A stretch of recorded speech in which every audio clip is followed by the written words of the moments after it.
बघा एवढं आमचं एकमत झालेलं आहे. सर्वांचं स्वागत करतोय. आणि आता संजय राऊत यांनी संयुक्त महाराष्ट्राच्या लढ्याची आठवण करून दिली. तो जो मंगल कलश आणला गेला तो काही सत्यनारायणाच्या पूजेसारखा आणला गेला नाही. त्याच्या मागे खूप मोठा संघर्ष झालेला आहे.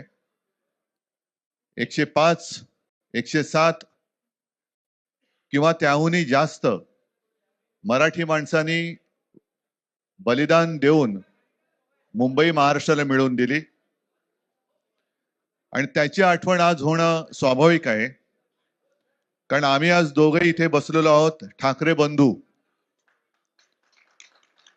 आमच्या दोघांचेही आजोबा प्रबोधनकार हे संयुक्त महाराष्ट्राच्या लढ्यामध्ये पहिल्या 5 सेनापतींमधले एक सेनापती. त्यांच्या सोबत माझे वडील म्हणजे शिवसेना प्रमुख हिंदू हृदय सम्राट बाळासाहेब ठाकरे, राजचे वडील म्हणजे माझे काका श्रीकांतजी ठाकरे, म्हणजे अख्खं ठाकरे घराणं त्यावेळेला मुंबईसाठी संघर्ष करत होता. त्याच्यानंतरचा इतिहास मी काही आता तुम्हाला सांगत बसत नाही. पण मुंबई महाराष्ट्राने मिळवल्यानंतर मुंबईमध्येच मराठी माणसाच्या उरावरती उपरे नाचायला लागले. आणि त्यावेळेला न्याय हक्कासाठी शिवसेना प्रमुखांना शिवसेनेला जन्म द्यावा लागला.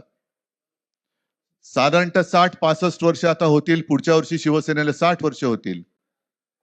इतकी वर्ष व्यवस्थित गेली.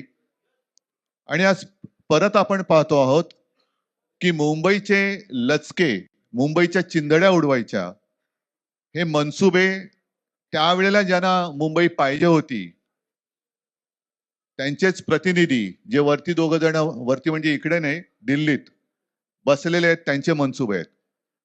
आणि आता जर का आपण भांडत राहिलो तर मग तो जो काय संघर्ष, ते जे काय हुतात्मा स्मारक आहे त्याचा मोठा अपमान होईल. आज आम्ही आमचं कर्तव्य म्हणून एकत्र आलेलो आहोत. आणि मी मागेच म्हटलं, एकत्र आलो आहोत ते एकत्र राहण्यासाठी.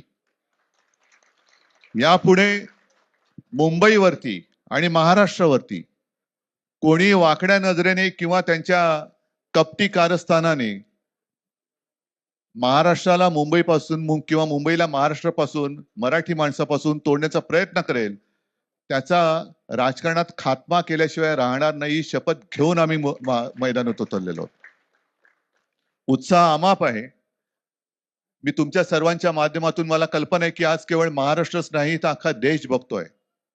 मी सर्वांना विनंती करतोय, आवाहन करतोय आणि एक सूचना सुद्धा करतोय. कारण मागे विधानसभेच्या वेळेला भारतीय जनता पक्षाने जो एक अपप्रचार केला होता, बटेंगे तो कटेंगे, तसंच मी मराठी माणसाला सांगतोय की आता जर का चुकाल तर संपाल, आता जर का फुटाल तर पूर्णपणे संपून जाल. म्हणून परत एकदा तुटू नका, फुटू नका आणि मराठीचा वसा टाकू नका. हाच एक संदेश मी आमच्या आज दोघांच्या युतीच्या निमित्ताने संपूर्ण महाराष्ट्राला देतो आहे. आणि मला खात्री आहे की मराठी माणूस हा सहसा कोणाच्या वाटेला जात नाही, पण त्याच्या वाटेला जर का कोणी आलाच तर त्याला परत जाऊ देत नाही. मी सगळ्यांना परत मनापासून धन्यवाद